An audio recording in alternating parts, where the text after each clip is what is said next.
நம்ம சிவாயா யூடியூபர்ஸ் அன்பர்களுக்கு இனிய காலை வணக்கம். இன்றைக்கி நம்ம 12th அக்கௌண்டன்ஸில் எடுத்துக்காட்டு 23 பார்க்கணும். லாப நட்ட பகிர்வு கணக்கு. ரிச்சர்ட் மற்றும் ரிஸ்வான் 3 லட்சம் 2 லட்சம் கொண்டு தொழில் தொடங்கினார். முதல் மீது வட்டி ஆண்டுக்கு 6% தரப்பட வேண்டும். அப்போது முதல் மீது வட்டி இவருக்கு 3 லட்சம், யாருக்கு? ரிச்சர்ட்டுக்கு. அவர் கொண்டாந்தது 2 லட்சம். இதில் 6% கண்டுபிடிச்சி என்ன செய்யணும் அப்படின்னா, லாப நட்ட பகிர்வு கணக்கில் பற்று பக்கத்தில் நம்ம காட்டணும். ஓகேங்களா? அப்போது 18,000 12,000 கூட்டினா 30,000. அடுத்து ரிஸ்வானின் ஊதியம் 50,000. இப்போது ரிச்சர்ட்டின் கழிவு என்ன சொல்லியிருக்காங்கன்னு பாருங்கள். ரிச்சர்ட் கழிவு முதல் மீது வட்டியையும் ரிஸ்வானின் ஊதியத்தையும் கழித்த பின் கழிவுக்கு பின் உள்ள நிகர லாபம் 10%. அப்போது முதல் மீது வட்டி, அப்போது கழிவுக்கு முன் உள்ள லாபம் கண்டுபிடிக்கணும்னா அவர் கொண்டாந்த இது எவ்வளவு? 3 லட்சம். 3 லட்சம் மைனஸ் ஊதியம் எவ்வளவு? 50,000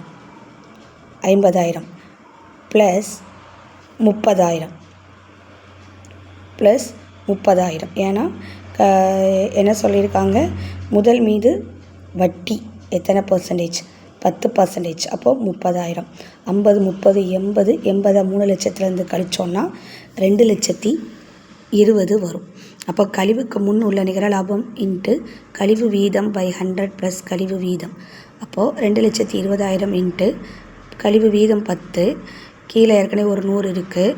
கழிவு வீதம் ஒரு 10. அப்போ 100 ப்ளஸ் 10 110. அப்போ கழிவு 20,000 கண்டுபிடிச்சிருவோம்.